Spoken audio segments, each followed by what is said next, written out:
Hello guys, good morning. कैसे हैं आप सभी। एक बार फिर मैं आप सभी का हार्दिक स्वागत करता हूं आपके अपने online educational platform education board पर। दोस्तों, जैसा कि आप जानते हैं कि हरियाणा सीटी एग्ज़ाम को हमने टारगेट किया हुआ है और उसी के लिए हम पढ़ रहे हैं हरियाणा जीके के एमसीक्यूज़। और आप जानते हैं हरियाणा जीके जो कि एक ऐसा सब्जेक्ट है जिसमें से सबसे ज़्यादा एग्जामिनर क्वेश्चन पूछता है, जिसमें से कम अगर आप मान के चलें तो 25 से 30 क्वेश्चन आपके एग्ज़ाम में पूछे जाएंगे। और इसीलिए हमने हरियाणा जीके के प्रीवियस ईयर क्वेश्चन पेपर की एक सीरीज़ को शुरू किया था, जिसमें आज हमारा चौथा लेक्चर है, जिसमें हम बात करेंगे टॉप एमसीक्यूज़ की। चलिए शुरुआत करते हैं हम अपने लेक्चर की। पहला क्वेश्चन है कि 1 जुलाई 1996 में हरियाणा में शराबबंदी पर अध्यादेश पारित किया गया था और इस अध्यादेश को कब लिया गया दोस्तों। तो अगर आप बात करें शराबबंदी की, तो हरियाणा सरकार में 1996 में एक फैसला लिया गया और ये फैसला लिया गया कि हरियाणा में पूर्णतः शराब पर प्रतिबंध लगा दिया गया कि हरियाणा में जो शराब है वो नहीं बेची जाएगी। और इसी शराबबंदी पर जो अध्यादेश पारित किया था वो किया गया था उस समय के हरियाणा के जो सीएम हुआ करते थे, जिनका नाम था बंसीलाल। और ये जो बंसीलाल हैं ये अगस्त 1927 में गोड़ागढ़ गांव भिवानी में जन्मे थे और इन्हीं बंसीलाल के द्वारा जो है ये अध्यादेश पारित किया गया था। तो आपसे पूछा गया है कि ये जो पारित किया गया था इसे वापस कब लिया गया। तो आप याद रखेंगे लगभग 2 सालों तक हरियाणा में शराबबंदी रही थी, जो 1 जुलाई 1996 से लेकर 1 अप्रैल 1998 तक रही थी। कब तक रही थी? तो यह 1 अप्रैल 1998 तक रही थी। मोस्ट इंपॉर्टेंट क्वेश्चन है, कई बार एग्जाम में पूछा गया है। अगर आप बात करें शराबबंदी के बारे में तो याद रखिएगा उस समय हरियाणा के जो सीएम हुआ करते थे उनका क्या नाम था? तो उनका नाम था बंसीलाल। क्या नाम था? बंसीलाल। ये बंसीलाल वही है जिन्हें आप लोग हरियाणा का लौह पुरुष, हरियाणा का विकास पुरुष, आधुनिक हरियाणा का निर्माता और हरियाणा के शिल्पी के नाम से जानते हैं। तो कई बार एग्जाम में पूछा जाता है, बताइए आधुनिक हरियाणा का निर्माता किसे कहा गया है? तो वो है बंसीलाल। बंसीलाल का संबंध कहाँ से है? तो भिवानी के गोड़ागढ़ गांव से इनका संबंध है। आपसे पूछा जाएगा हरियाणा के सबसे कम उम्र में मुख्यमंत्री बनने वाले व्यक्ति भी कौन थे? तो वो भी बंसीलाल थे। याद रखिएगा मात्र 41 वर्ष की आयु में ये हरियाणा के क्या बने थे? मुख्यमंत्री बने थे। तो याद रखिएगा हरियाणा में ये आज तक 3 बार मुख्यमंत्री बने हैं। सबसे पहली बार बने थे 1968 में, 1968 में, दूसरी बार बने 1985 में और तीसरी बार बने थे 1996 यानी 1996 में। अगर आपसे पूछ लिया जाए ये कितनी बार विधायक बने थे, तो ये 7 बार एमएलए बने थे। कितनी बार बने थे? 7 बार। और कहाँ से एमएलए चुने गए थे? तो याद रखिएगा भिवानी के तोसाम से चुने जाते थे। कहाँ से? भिवानी के तोसाम से। बंसीलाल की बात आई है तो बंसीलाल के बारे में 6-7 बातें हैं जो एग्जामिनर बार बार आपसे पूछता है। पहला तो आपसे पूछा जाएगा बताइए शराबबंदी किस सीएम के द्वारा की गई? तो वो बंसीलाल थे। दूसरा पूछा जाएगा बंसीलाल का संबंध गोड़ागढ़ गांव भिवानी। तीसरा सबसे कम उम्र में मुख्यमंत्री बने कितने वर्ष की आयु में? 41 वर्ष की आयु में। कितने बार हरियाणा के सीएम बने? 3 बार बने। कितनी बार एमएलए चुने गए? 7 बार एमएलए चुने गए। और अगर आपसे पूछ लेते हैं बताइए कहाँ से एमएलए चुने गए? तो शाम से। मोस्ट इंपोर्टेंट क्वेश्चन बनेगा, बताइए हरियाणा के अंदर जो दूसरी राजकीय भाषा हुआ करती थी 2010 से पहले, जिसे आप तमिल के नाम से जानते हैं, उसी तमिल को दर्जा देने वाला व्यक्ति भी कौन था? तो वो भी चौधरी बंसीलाल थे। तो ये याद रखिएगा आप लोग। और बंसीलाल के द्वारा ही 1970 में गांव-गांव में बिजली पहुंचाने का कार्यक्रम जो था उसकी शुरुआत की गई थी और इसका उद्घाटन किया गया था उस समय के प्रधानमंत्री इंदिरा गांधी के द्वारा। और इस कार्यक्रम की शुरुआत हुई थी उचानी कला गांव, कहाँ का? करनाल का जी। चलिए एक और बात याद रखिएगा कि इनके द्वारा एक पार्टी बनाई गई थी और उन्हीं पार्टी का नाम था हरियाणा विकास पार्टी, जिसका चुनाव चिन्ह हुआ करता था लड़का और लड़की। तो बंसीलाल के बारे में याद रखेंगे, शराबबंदी के बारे में आप लोग याद रखेंगे। अगला क्वेश्चन है कि हरियाणा के सिरसा की मंजियाना परियोजना। तो मैंने कल की ही क्लास में आपको बताया था कि मंजियाना बोले या आपसे बोले मांगियाना, क्या बोले? तो मंजियाना या मांगियाना जब भी आपसे बोला जाएगा तो याद रखिएगा ये जो परियोजना है आपकी ये सिरसा जिले की है और ये किससे जुड़ी हुई है? तो ये जुड़ी हुई है बागवानी से। किससे जुड़ी हुई है? बागवानी थे। चलिए, फिरोज शाह तुगलक ने किस नगर के मंदिर में पूजा करने वाले बंदी बनाकर उनकी हत्या करवा दी थी? तो अगर आप बात करें इस फिरोज शाह तुगलक की तो याद रखिएगा कि दिल्ली सल्तनत के अंदर जो वंश हुआ जिसका नाम था तुगलक वंश। कौन सा वंश? तुगलक वंश, जिसका टाइम पीरियड सबसे ज़्यादा रहा था। सर्वाधिक समय तक जिस वंश ने राज किया वो कौन सा था? वह भी आपका तुगलक वंश था। और याद रखिएगा, इसी तुगलक वंश का जो तीसरा महान शासक हुआ जिसे हम फिरोज शाह तुगलक के बारे में जानते हैं, सबसे पहला इसका जो संस्थापक था वो गयासुद्दीन तुगलक था, दूसरा मोहम्मद बिन तुगलक था और तीसरा था फिरोज शाह तुगलक। और इसी फिरोज शाह तुगलक के द्वारा हरियाणा में 4 शहर बसाए गए या 4 नगरों की स्थापना की गई, जिसमें 1351 में इसने बसाया था फतेहाबाद अपने बेटे फतेह खान के नाम पर, 1354 ईस्वी में इसने बसाया हिसार ए फिरोजा, उसके बाद याद रखेंगे इसने बसाया था सिरसा के अंदर पड़ने वाले हरनी खेड़ा को, और चौथा जो इसने बसाया था वो मेवात का फिरोजपुर जिरका था, जिसे राजस्थान ने 3 ओर से घेर रखा है। और इसी फिरोज शाह तुगलक के समय में एक विद्रोह हुआ था जिसे हम क्या बोलते हैं, गोहाना का विद्रोह। क्या बोलते हैं, गोहाना का विद्रोह। तो याद रखिएगा कि गोहाना के अंदर जितने भी हिंदू धर्म के मंदिर थे उन सभी मंदिरों को नष्ट कर दिया गया और वहाँ के जो लोग थे उन्हें ज़बरदस्ती मुसलमान बनाने का काम किया गया था फिरोज शाह तुगलक के द्वारा। और जिन लोगों ने मुस्लिम धर्म को नहीं अपनाया था उन्हें क्या कर दिया गया, तो उनका कत्ल कर दिया गया, उन्हें मार दिया गया था। तो इसका आंसर क्या हो जाएगा, इसका आंसर हो जाएगा गोहाना। और गोहाना कहाँ पे पड़ता है दोस्तों, तो याद रखिएगा ये गोहाना जो है ये हरियाणा की स्वर्ण नगरी जिसे आप सोनीपत के नाम से जानते हैं वहाँ पे पड़ता है। गोहाना की अगर आप बात करें तो यहाँ ये गोहाना प्रसिद्ध है माथुर राम की जलेबियों के लिए। और याद रखिएगा इसी गोहाना का जो दूसरा नाम या पुराना नाम जो था वो था गबन गोहाना। क्या नाम था, गबन गोहाना था। तो आपसे पूछ लिया जाए, बताइए फिरोज शाह तुगलक के समय में कहाँ पर विद्रोह हुआ था, आंसर करेंगे गोहाना में विद्रोह हुआ था। और गोहाना के मंदिरों को तुड़वाने वाला शासक भी कौन था, फिरोज शाह तुगलक। और अगर आपसे पूछ ली जाए कि हरियाणा में जो सबसे ज़्यादा मुसलमान है मेवात में, उनको मुसलमान बनाने वाला व्यक्ति भी कौन था, तो वो था फिरोज शाह तुगलक। ये फिरोज शाह तुगलक वही है दोस्तों जो कि हरियाणा के यमुनानगर जिले में पड़ने वाले टोपरा अभिलेख जो अशोक के द्वारा लिखा गया था, इसी अभिलेख को अपने साथ दिल्ली लेकर गया था। तो याद रखिए ये वही शासक है और इसी का ही हमें वर्णन मिलता है फिरोज शाह से संबंधित एक पुस्तक जिसका नाम था तारीख ए फिरोज शाही। और तारीख ए फिरोज शाही जो पुस्तक है इसकी रचना की गई थी फारसी भाषा में जियाउद्दीन बर्नी के द्वारा। चलिए बढ़ते हैं अगले क्वेश्चन की ओर। हरियाणा राज्य के भिवानी में स्थित टेक्सटाइल मिल में तैयार किया गया कपड़ा और धागा जो है ये किस देशों को निर्यात किया जाता है, तो ये अरब को भेजा जाता है, फ्रांस को, इटली को और इन सभी को। तो इसका आंसर क्या हो जाएगा, ये सभी को भेजा जाता है। बात आई है भिवानी की, तो भिवानी की आप लोग जानते हैं कि ये जो भिवानी है जिसे हम क्या बोलते हैं, मिनी क्यूबा के नाम से जानते हैं, हरियाणा की काशी के नाम से जानते हैं, भारत की छोटी काशी के नाम से जानते हैं, धर्मन्यासों का शहर कहा जाता है, सिंहों का शहर कहा जाता है, जिसको पावर हाउस ऑफ बॉक्सिंग के नाम से जाना जाता है। ये वही भिवानी है जो 22 दिसंबर 1972 को हरियाणा के हिसार जिले से अलग हुआ था। याद रखेंगे कि 22 दिसंबर 1972 को एक साथ हरियाणा में 2 जिले बने, जिसमें एक भिवानी था और दूसरा सोनीपत था। चलिए अगला क्वेश्चन है कि तिलियार झील हरियाणा के किस शहर में स्थित है। अगर आप बात करें झीलों की तो याद रखिएगा जो झील होती है इनका जो अध्ययन होता है, इनकी जो स्टडी होती है वो क्या कहलाती है, वो कहलाती है लिम्नोलॉजी। क्या कहलाएगी दोस्तों, तो याद रखिएगा वो कहलाती है लिम्नोलॉजी।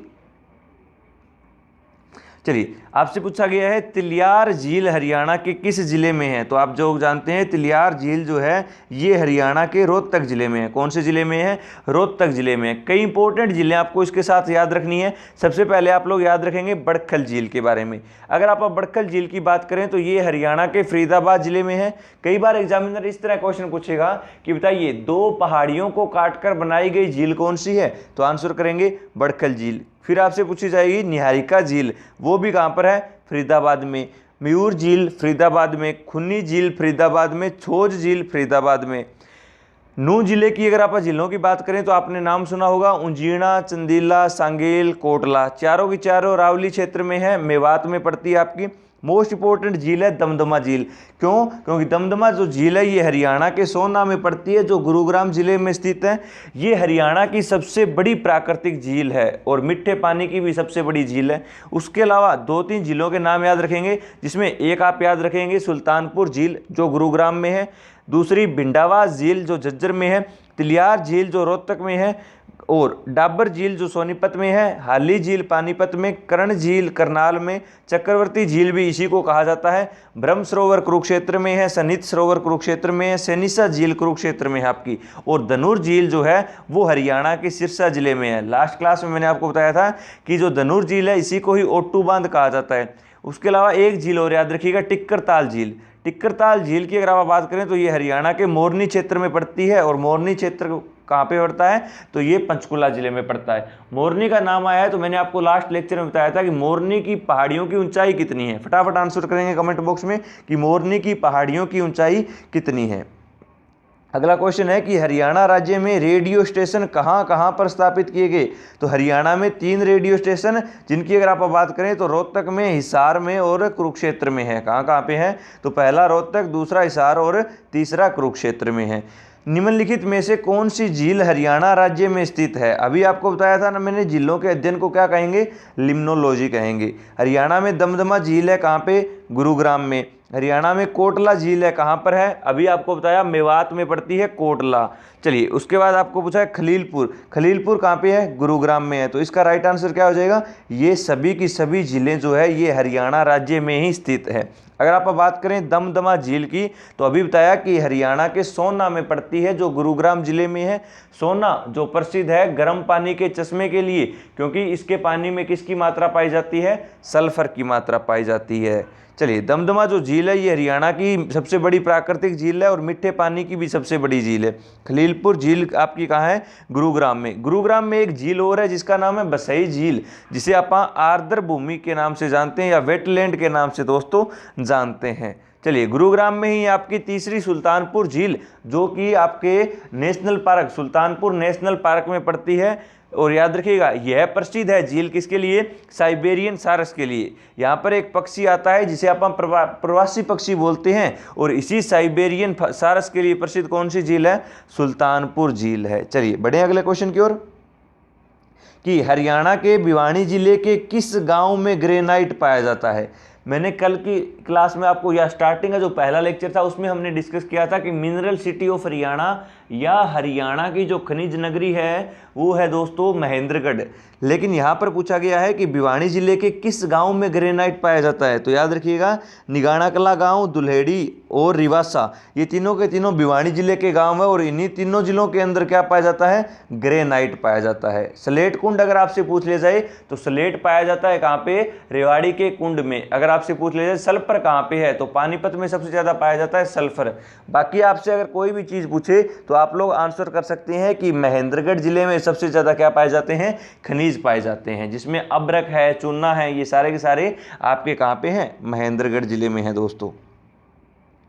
अगला क्वेश्चन है कि अष्टाध्यायी के रचनाकार कौन थे। सबसे पहले अगर आप बात करें अष्टाध्यायी के बारे में तो याद रखिएगा ये जो अष्टाध्यायी पुस्तक है ये संस्कृत भाषा में लिखी गई। किस भाषा में लिखी गई, संस्कृत भाषा में एक पुस्तक लिखी गई जिसके अंदर टोटल 8 अध्याय थे, और इन्हीं 8 अध्यायों के नाम पर इसका नाम पड़ा अष्टाध्यायी।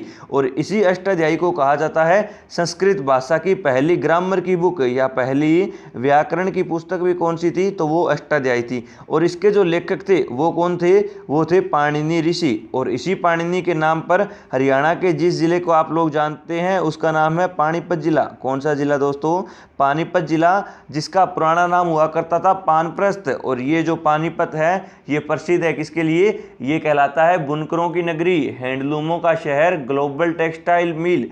तो ये सारी की सारी चीज़ें किससे संबंधित है, पानीपत जिले से ही। पानीपत जो जाना जाता है अल्ताफ हुसैन हाली के लिए, क्योंकि अल्ताफ हुसैन हाली जिनका जन्म पानीपत में ही हुआ 1837 में, और अल्ताफ हुसैन हाली के नाम पर ही एक अवार्ड दिया जाता है जो उर्दू साहित्य अकादमी का सबसे बड़ा पुरस्कार है, जिसका नाम है हाली अवार्ड। क्या है, हाली अवार्ड है, तो याद रखिएगा। और इसी अल्ताफ हुसैन हाली के नाम पर पानीपत में एक झील बनाई गई जिसका नाम क्या है दोस्तों, हाली झील है, तो याद रखिएगा। अगला क्वेश्चन है कि चमकीले काले मृदु भांड कहाँ से प्राप्त हुए थे। तो अगर आप बात करें मृदु, मृदु का अर्थ होता है मिट्टी और भांड का अर्थ होता है बर्तन। तो चमकीले काले रंग के जो भांड प्राप्त हुए ये हमें प्राप्त हुए हैं सुध से। और सुध कहाँ पे पड़ता है दोस्तों, तो ये पड़ता है हरियाणा के यमुनानगर जिले में। कौन से जिले में, यमुनानगर में। सुध की बात आई है तो याद रखिएगा इसी सुध से हमें मिला था एक अभिलेख जो था 12 खड़ी लिखाई का अभिलेख। कौन सा अभिलेख, तो कई बार एग्जाम में पूछा गया, बताइए 12 खड़ी लिखाई का अभिलेख हमें हरियाणा में कहाँ से प्राप्त हुआ। आंसर करेंगे सुध से, और सुध पड़ता है यमुनानगर में। बाराखड़ी लिखाई का जो अभिलेख है इसे कहा जाता है हरियाणा का दूसरा सबसे प्राचीन अभिलेख, और इसे रखा गया है भारतीय राष्ट्रीय संग्रहालय जो नई दिल्ली में पड़ता है। राखीगढ़ी की अगर आप बात करें तो हरियाणा के हिसार जिले में पड़ता है राखीगढ़ी, जिसकी सबसे पहली बार खोज की गई थी डॉक्टर सूरजभान और मुगल रफीक के द्वारा। उसके बाद इसी राखीगढ़ी को 1997 में इसका जो उत्खनन कार्य था या इसके अंदर खुदाई का काम किया गया डॉक्टर अमरेंद्र नाथ के द्वारा। राखीगढ़ी जो कि एशिया का सबसे बड़ा टीला माना जाता है, हरियाणा का सबसे बड़ा सिंधु घाटी सभ्यता का स्थल है। दक्षखेड़ा की अगर आप बात करें तो दक्षखेड़ा का ही दूसरा नाम है दोस्तों फरमाणा खास। क्या नाम है? तो याद रखिएगा कि इसी का दूसरा नाम है फरमाणा खास, और यहाँ से हमें मिले थे कब्रिस्तान के अवशेष। क्या मिले थे? तो आप आंसर करेंगे कि सर हमें यहाँ से कब्रिस्तान के अवशेष मिले थे, एविडेंस ऑफ ग्रेवयार्ड हमें यहाँ से प्राप्त हुए थे। और मित्तातल की अगर आप बात करें तो मित्तातल कहाँ पे है दोस्तों? ये है भिवानी में। कहाँ पे है? भिवानी में, जिसकी खोज 1968 में की गई थी। किसके द्वारा? डॉक्टर सूरजभान के द्वारा। और ये डॉक्टर सूरजभान वही है जो पंजाब विश्वविद्यालय के प्रोफेसर हुआ करते थे। और ये मित्तातल प्रसिद्ध है किसके लिए? तो ये प्रसिद्ध है समुद्रगुप्त के सिक्कों के लिए, क्योंकि हमें मित्तातल से ही क्या मिले थे? समुद्रगुप्त के सिक्के मिले थे। इसी मित्तातल से हमें मिले थे तांबे के बने, चांदी के बने हुए 13 छल्ले। यहीं से हमें मिले थे तांबे के बने जो तौल के लिए प्रयोग किए जाते हैं वो बाट बट्टे भी हमें कहाँ से प्राप्त हुए? वो हमें मित्तातल से प्राप्त हुए थे दोस्तों। तो सारी की सारी बातें समझ में आ रही होंगी, उम्मीद करता हूँ यहाँ तक किसी को कोई डाउट नहीं होगा। अगर कोई डाउट है तो फटाफट बताइएगा, अगर नहीं है तो फिर आप आगे बढ़ते हैं। परमवीर चक्र प्राप्त मेजर होशियार सिंह का संबंध हरियाणा के किस शहर से है? चलिए यहाँ पर बात हुई है किसकी? तो मेजर होशियार सिंह की। हरियाणा के एकमात्र ये परमवीर चक्र विजेता हैं, और ये मेजर होशियार सिंह जो है ये हरियाणा की स्वर्ण नगरी सोनीपत से संबंध रखते हैं। और सोनीपत का वो कौन सा गांव? सिसाना गांव। सिसाना गांव सोनीपत से संबंध है मेजर होशियार सिंह का। और याद रखिएगा आप लोग कि यहीं इसी सोनीपत की अगर आप बात करें तो यहाँ से कुछ और फेमस पर्सनैलिटीज संबंध रखती हैं, जिसमें आप याद रखेंगे पंडित लक्ष्मीचंद का नाम। किसका नाम याद रखेंगे? एक तो याद रखेंगे पंडित लक्ष्मीचंद जो हरियाणा के क्या थे? सांगी थे, जिन्हें हरियाणा का सूर्य कवि कहा जाता है। यहीं से ही इसी सिसाना गांव से संबंध रखते हैं कौन? तो आप याद रखेंगे बाजे भगत। कई बार एग्जाम में पूछा गया है, बताइए रागणी या सांग से संबंधित बाजे भगत का संबंध भी कहाँ से है?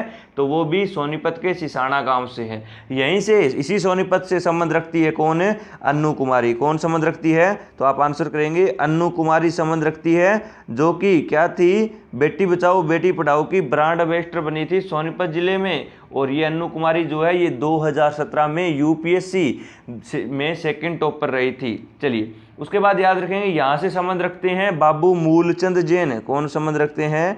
याद रखिएगा बाबू मूलचंद जैन। और बाबू मूलचंद जैन से क्वेश्चन एग्जाम में पूछा जाएगा कि बताइए हरियाणा का गांधी कौन है? तो आप आंसर करेंगे कि बाबू मूलचंद को ही हरियाणा का गांधी कहा गया है। क्या कहा गया है? हरियाणा का जो गांधी है वो भी कौन है? वो भी यही है। याद रखिएगा आप लोग कि दीपचंद बहमन भी कहाँ से हैं? तो ये वो भी सोनीपत से है। उसके अलावा सोनीपत का बेंसवाल गांव याद रखेंगे, दीपा मलिक का संबंध यहाँ से है। योगेश्वर दत्त का संबंध भी कहाँ से है? तो वो भी यहीं से ही संबंध रखते हैं दोस्तों। बढ़े अगले क्वेश्चन की ओर।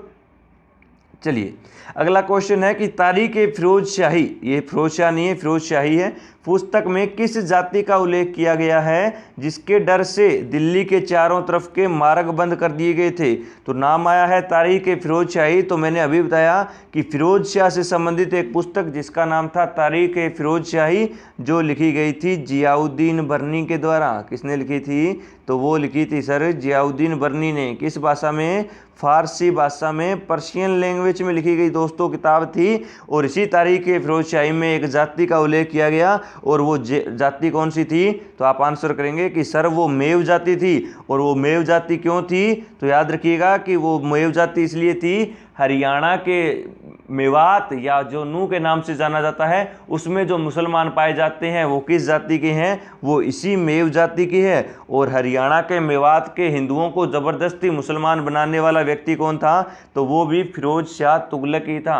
ये फिरोज शाह तुगलक वही है जिसने नहरों का निर्माण करवाया था, और इसी के द्वारा ही क्या किया गया?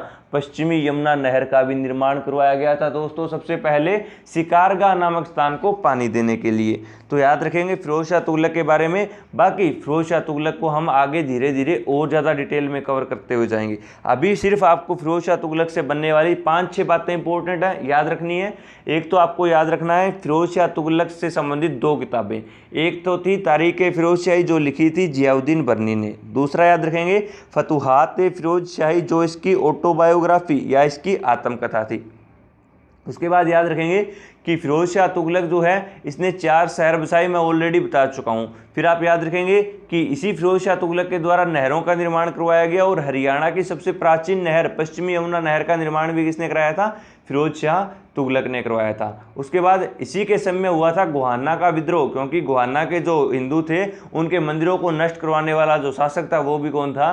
फिरोज शाह तुगलक। इसी फिरोज शाह तुगलक ने हरियाणा के यमुनानगर का टोपरा अभिलेख दिल्ली ले जाने का काम किया था। इसी फिरोज शाह तुगलक ने हरियाणा के हिसार में एक महल बनवाया जिसे आप बोलते हैं गुजरी महल के नाम से। और याद रखिएगा ये जो गुजरी महल है ये फिरोज शाह तुगलक की पत्नी जिसका नाम था गुजरी उसके लिए बनवाया गया था। और यहीं से ही हमें मिला था गुजरी अभिलेख जो जानकारी देता है 8 दिशाओं से आने वाले भागवतों की या गुप्तचरों की जानकारी देता है दोस्तों। चलिए बढ़े अगले क्वेश्चन की ओर कि बताइए लोहागढ़ के किले का संबंध किस व्यक्ति से है। अगर आप बात करें लोहागढ़ के इस किले की तो आप लोग जानते हैं कि जो लोहागढ़ का किला है दोस्तों ये संबंधित है किससे? बंदा बहादुर बैरागी से। किससे संबंधित है?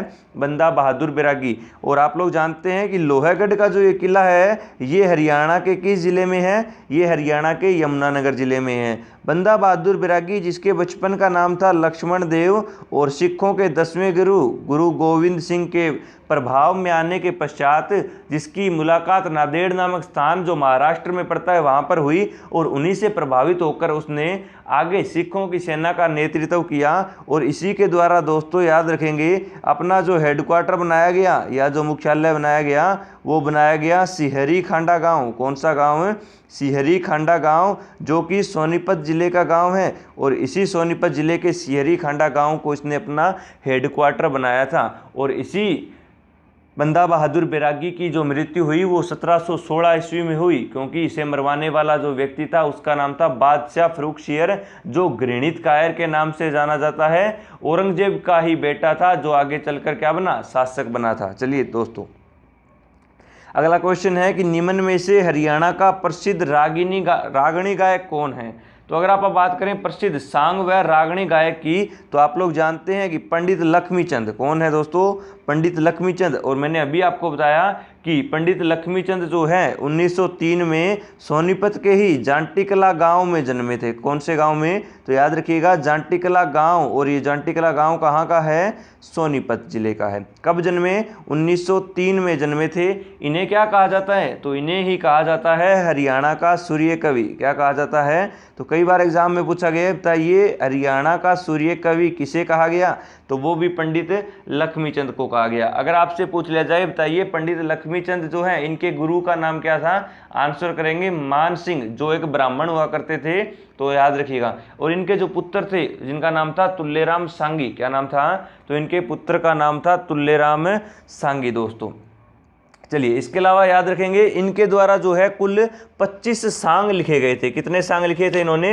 तो याद रखिएगा इनके द्वारा 25 सांग लिखे गए। और इन्हीं 25 सांगों में अगर आप बात करें तो आप याद रखिएगा राजा सांग, नौटंकी सांग, हरीशचंद्र सांग जो है ये भी किसके द्वारा लिखे गए थे? तो ये भी इन्हीं के ही द्वारा दोस्तों लिखे गए थे। चलिए आगे बढ़ते हैं और अगला क्वेश्चन है हमारा कि दिल्ली सल्तनत के किस शासक ने उस वीर को सम्मानित किया था जिसने उसके चेहरे पर गहरा घाव किया था। अगर आपने पद्मावत मूवी देखी है दोस्तों तो आप जानते हैं कि जो अलाउद्दीन खिलजी है उसके चेहरे के ऊपर माथे से लेकर नीचे होठों तक एक कट का निशान है या एक चीर का निशान है दोस्तों। वो जो चीरे का निशान है वो एक हरियाणा के वासी के द्वारा ही बनाया गया था। क्या होता है कि एक बार जब दिल्ली सल्तनत की ओर बढ़ रहा होता है अलाउद्दीन खिलजी का काफिला, तो अलाउद्दीन खिलजी की जो नीतियां थी जिससे आर्थिक शोषण हो रहा था किसानों का, तो हरियाणा का ही एक किसान जो उनसे बहुत ज़्यादा तंग आया और उसने अलाउद्दीन खिलजी के काफिले पर हमला बोला, अकेले नहीं।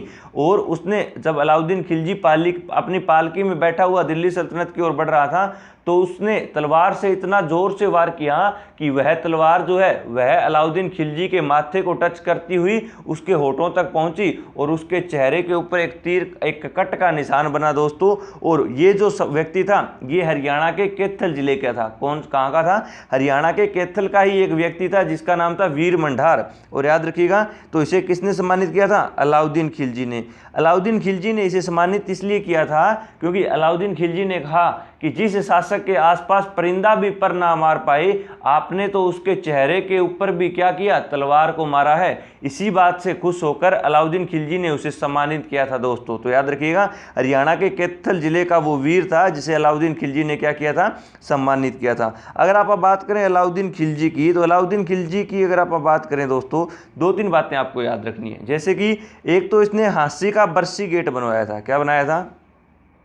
हांसी का बरसी गेट बनवाया था। दूसरा याद रखिएगा, इसने सराय अलीवर्दी खान की मस्जिद बनवाई थी। क्या बनवाई थी? सराय अलीवर्दी खान की मस्जिद, जो कहाँ पे है? जो हरियाणा की स्मार्ट सिटी पहली थी, जिसे आप गुरुग्राम, जिसका पुराना नाम गुड़गांव मसानी था, हरियाणा की जो क्या है स्मार्ट सिटी बनी थी। चलिए दोस्तों, तो याद रखिएगा, गुरुग्राम के अंदर सराय अलीवर्दी का निर्माण करवाने वाला अलाउद्दीन खिलजी था और हांसी में बरसी गेट का निर्माण करवाने वाला भी अलाउद्दीन खिलजी था। चलिए, हरियाणा की प्रसिद्ध खिलाड़ी गीता जुत्सी का संबंध, बार बार एग्जाम में आने वाला क्वेश्चन है, गीता जुत्सी का संबंध किस खेल से है? याद रखिए, ये जो गीता जुत्सी है ये एक एथलीट है। क्या है? एक एथलीट है। और एथलीट में कौन सा गेम होगा? तो याद रखिएगा, इसके अंदर ऑप्शन में दिया हुआ है आपको दौड़। क्या हो जाएगा राइट आंसर? तो इसका राइट आंसर हो जाएगा दोस्तों दौड़। तो गीता जुत्सी का जो संबंध है वो किस चीज से है? वो दौड़ से है। तो कई बार दौड़ ऑप्शन में ना मिले तो आप एथलीट भी करके आ सकते हैं। अगला क्वेश्चन है कि पृथ्वीराज द्वितीय का अभिलेख हरियाणा के किस स्थान से प्राप्त हुआ? दोस्तों ध्यान दीजिएगा, यहां पर लिखा हुआ है पृथ्वीराज द्वितीय। देखिए, चौहान वंश जो है जिसका संस्थापक वासुदेव था, इसी वंश में कुल 3 पृथ्वीराज हुए जिन्हें पृथ्वीराज द्वितीय, पृथ्वीराज तृतीय के नाम से जानते हैं। पृथ्वीराज तृतीय तो वो है जो त्राइन के युद्धों के लिए प्रसिद्ध है, जिसे राय पिथौरा कहा जाता है। लेकिन पृथ्वीराज द्वितीय जो है इसका हरियाणा में हमें एक अभिलेख प्राप्त हुआ। और वो अभिलेख हमें कहाँ से प्राप्त हुआ दोस्तों? तो याद रखिएगा, वो हरियाणा के हिसार जिले में पड़ने वाले हांसी नामक स्थान से प्राप्त हुआ। और ये जो हांसी है इसी का ही पुराना नाम क्या हुआ करता था? तो इसी का ही पुराना नाम हुआ करता था आसी। क्या हुआ करता था? आसी। और यहीं आसी से हमें क्या प्राप्त हुआ? पृथ्वीराज द्वितीय का अभिलेख। अगर आप बात करें सिरसा की, तो सिरसा से हमें अभिलेख प्राप्त हुआ दोस्तों पशुपति संप्रदाय का। किसका अभिलेख प्राप्त हुआ? तो कई बार एग्जाम में पूछा जाता है, बताइए पशुपति संप्रदाय का अभिलेख कहाँ से प्राप्त हुआ? सिरसा से। अगर आप बात करें लाडनू की, तो लाडनू जो है ये राजस्थान में पड़ता है। कहाँ पे पड़ता है?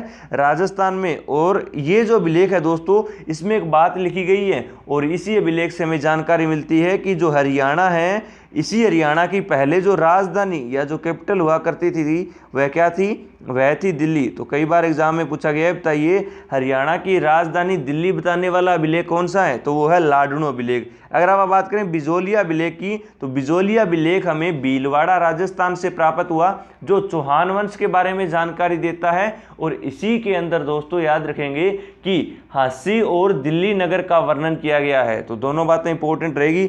लाडनू अभिलेख नागौर राजस्थान से प्राप्त हुआ, बिजोलिया अभिलेख भीलवाड़ा राजस्थान से प्राप्त हुआ, सिरसा से हमें पशुपति संप्रदाय का अभिलेख प्राप्त हुआ, हांसी से हमें पृथ्वीराज द्वितीय का अभिलेख प्राप्त हुआ, टोपरा से हमें किसका अभिलेख है? टोपरा अभिलेख प्राप्त हुआ जो अशोक ने लिखवाया था। उसके अलावा बाराखड़ी लिखाई का अभिलेख हमें शुद्ध से प्राप्त हुआ दोस्तों।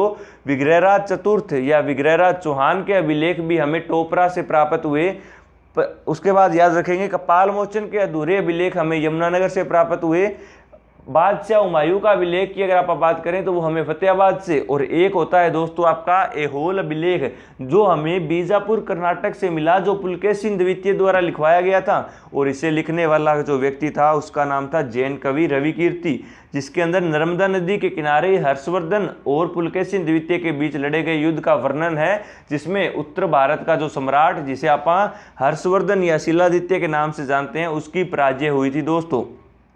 चलिए, अगला क्वेश्चन है कि बाबा रामदेव के गुरु कौन थे? तो आप लोग जानते हैं पतंजलि की जो ब्रांड है आपने सुना होगा वो किसका है? बाबा रामदेव का ही है, जो किसको सपोर्ट करता है, जो देसी चीज़ों को। तो याद रखिएगा ये जो बाबा रामदेव है इन्हीं के ही जो क्या हुए, गुरु हुए, वो थे आचार्य बलदेव। क्या नाम था उनका नाम था दोस्तों आचार्य बलदेव। और अगर आपसे पूछ लिया जाए कि जो आचार्य बालकृष्ण है, आपने देखा होगा बाबा रामदेव के साथ ही एक सफ़ेद वस्त्रों में एक बाबा रहते हैं जिनका नाम है बालकृष्ण, जो जंगलों में जाकर खुद जड़ी बूटियों से दवाइयाँ तैयार करते हैं।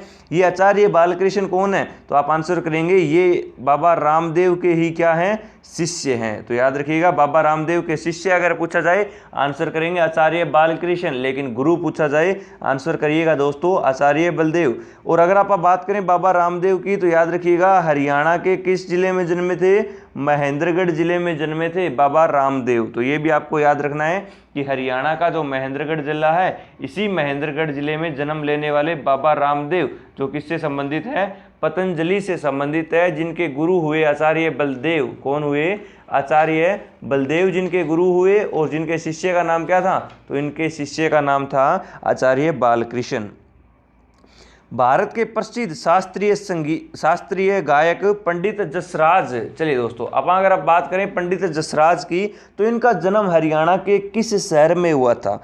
तो पंडित जसराज का जो जन्म है ये पीली मंदोदरी गांव में हुआ था। कौन से गांव में? पीली मंदोरी गांव। और ये पीली मंदोरी गांव जो है दोस्तों कहाँ का है? ये गांव है फतेहाबाद का। कहाँ का है? फतेहाबाद में पड़ता है वर्तमान में पीली मंदोरी गांव। लेकिन ऑप्शन में आपको फतेहाबाद नहीं दिया गया है, तो अगर आपको ऑप्शन में फतेहाबाद में मिलता है तब आप फतेहाबाद करेंगे, लेकिन अब फतेहाबाद ऑप्शन में नहीं है। तो आप जानते हैं कि फतेहाबाद किससे अलग हुआ था? तो फतेहाबाद अलग हुआ था 22 जुलाई के दिन ही। किससे? हिसार से। तो याद रखिएगा कि इसी दिन जब आपका हिसार से अलग हुआ था फतेहाबाद, 15 जुलाई को अलग हुआ था दोस्तों। 15 जुलाई 1997 को फतेहाबाद और झज्जर बने थे। तो याद रखिएगा फतेहाबाद किससे अलग हुआ था? हिसार से अलग हुआ था। तो पंडित जसराज जो हैं ये पीली मंदोरी गांव फतेहाबाद से ही संबंध रखते हैं। अगर आप बात करें पंडित जसराज के जन्म की तो आप याद रखिएगा 28 जनवरी 1930 को जन्म लेने वाले पंडित जसराज, जिनकी पत्नी का नाम था मधुरा शांताराम, और इनका जो घराना था दोस्तों वो मेवाती घराना था। कौन सा घराना था? तो पंडित जसराज से मोस्ट इंपोर्टेंट जो क्वेश्चन बनेंगे वो क्या बनेंगे? बताइए पंडित जसराज जो है ये किस घराने से आते हैं? आंसर करेंगे ये मेवाती घराने से आते हैं। कौन सा घराना है दोस्तों? इनका जो घराना है वो मेवाती घराना है। जन्म बताया 28 जनवरी 1930, पीली मंदोरी फतेहाबाद। आपसे पूछा जाएगा इनके गुरु का नाम, तो गुरु का जो नाम था वो था पंडित मनीराम। क्या नाम था दोस्तों? पंडित मनीराम इनके गुरु का नाम था। उसके अलावा आप याद रखिएगा इनकी एक प्रमुख पुस्तक थी जिसका नाम था रसराज। तो इनकी अगर आपसे पुस्तक पूछ ली जाए दोस्तों, आंसर करेंगे कि इनके द्वारा जो पुस्तक लिखी गई थी वो थी रसराज। और इन्हें रसराज की जो उपाधि दी गई थी दोस्तों वो दी गई थी अटल बिहारी वाजपेयी के द्वारा। किसके द्वारा दी गई? अटल बिहारी वाजपेयी के द्वारा जो है पंडित जसराज को एक उपाधि दी जाती है जिसका नाम था रसराज। और रसराज पुस्तक भी किससे संबंधित है? पंडित जसराज से ही संबंधित है दोस्तों। और याद रखिएगा पंडित जसराज की ही एक भतीजी है जिसका नाम है सुलक्षणा पंडित, जो कि फतेहाबाद से संबंध रखती है, वर्तमान में जो है बॉलीवुड की अभिनेत्री है। तो कई बार क्वेश्चन पूछा जा सकता है आपसे कि बताइए सुलक्षणा पंडित किससे संबंधित है? तो वो पंडित जसराज की ही भतीजी है जो कि एक बॉलीवुड अभिनेत्री है। अगर आप बात करें पंडित जसराज की तो याद रखिएगा पंडित जसराज जो है इनको पद्मश्री से, पद्म भूषण से, पद्म विभूषण से, भारत रत्न से भी इन्हें नवाजा गया है दोस्तों। तो ये सारे के सारे पुरस्कार जो भारत के 4 सबसे महत्वपूर्ण पुरस्कार है, जिसमें बात करें भारत रत्न की तो 2013 में इन्हें भारत रत्न से सम्मानित किया गया, पद्म विभूषण दिया गया 2000 में, पद्म भूषण दिया गया दोस्तों 90 में, और 1975 में पद्मश्री से नवाजा गया, और 2000 में इनको मारवाड़ संगीत पुरस्कार से भी नवाजा गया था। तो इतना आपको याद नहीं रखना है, बस याद रखिएगा भारत रत्न 2013 में मिला था इनको। अच्छा, एक क्वेश्चन और बनेगा कि बताइए हरियाणा के किस कवि के नाम के ऊपर नासा ने मंगल और बृहस्पति, आप लोग जानते हैं मंगल और बृहस्पति के बीच में जो है छल्ले पाए जाते हैं जिन्हें आप क्षुद्र ग्रह के नाम से जानते हैं, और मंगल और बृहस्पति के बीच पाए जाने वाले क्षुद्र ग्रह का जो नाम है वो नासा ने किसके नाम पर रखा है? तो वो भी पंडित जसराज के नाम पर ही रखा है दोस्तों। और याद रखिएगा कि 2012 के अंदर महर्षि दयानंद यूनिवर्सिटी, जिसकी स्थापना 1976 में रोहतक में हुई थी, इसी के द्वारा इन्हें डी लिट की उपाधि से सम्मानित किया गया दोस्तों। सारी बातें इंपॉर्टेंट है, याद रखिएगा। और इनकी जो मृत्यु हुई दोस्तों वो 17 अगस्त 2020 को न्यू जर्सी अमेरिका में हुई थी। तो ये भी याद रखिएगा, इनकी मृत्यु हरियाणा में न होकर अमेरिका के न्यू जर्सी नामक स्थान पर हुई। चलिए बढ़ते हैं लास्ट क्वेश्चन की ओर दोस्तों, कि हरियाणा राज्य के हाँसी शहर के संस्थापक कौन थे। फटाफट आंसर करेंगे आप लोग। आज का होमवर्क यही है कि आपको आंसर करना है कि हरियाणा राज्य के हाँसी शहर जो हिसार में पड़ता है उसके संस्थापक कौन थे। महाराजा दंडपति, आसाराम जाट, छज्जू जाट या छज्जू नामक किसान। फटाफट कमेंट बॉक्स में आंसर करिएगा दोस्तों। लास्ट में भी आपको एक क्वेश्चन लास्ट लेक्चर में मैंने आपसे पूछा था, उसका सिर्फ और सिर्फ 2 ही लोगों ने आंसर दिया, जिसमें एक है अभिषेक पन्नू और दूसरा है साहिल पन्नू। इन्हीं दोनों के द्वारा इसका आंसर दिया गया। दोस्तों आप लोग भी फटाफट आज के क्वेश्चन का आंसर दीजिए। पीडीएफ के लिए आप लोग ज्वाइन करेंगे Telegram channel education board 1, link already description में दे दिया गया है। तब तक आप लोग एजुकेशन बोर्ड के परिवार के साथ बने रहें। उम्मीद करता हूं दोस्तों कहानियां सारी समझ में आ रही होंगी। इंपॉर्टेंट क्वेश्चन है, विद एक्सप्लेनेशन आपको करवाए जा रहे हैं। तो चलिए आप अपने दोस्तों से इस चैनल को शेयर करना ना भूलें, लाइक करें, सब्सक्राइब करें, और क्लास से आपको कैसी लगती हैं वो आप लोग कमेंट बॉक्स में ज़रूर बताएं, ताकि हम आपके लिए इतनी ही महत्वपूर्ण क्लासें जारी रख सकें दोस्तों। चलिए आज के लिए इतना ही, कल फिर मुलाकात होगी एक और ज़बरदस्त सेशन के साथ। तब तक आप लोग अपने परिवार एजुकेशन बोर्ड के साथ दोस्तों बने रहें। जय हिंद, जय भारत, धन्यवाद।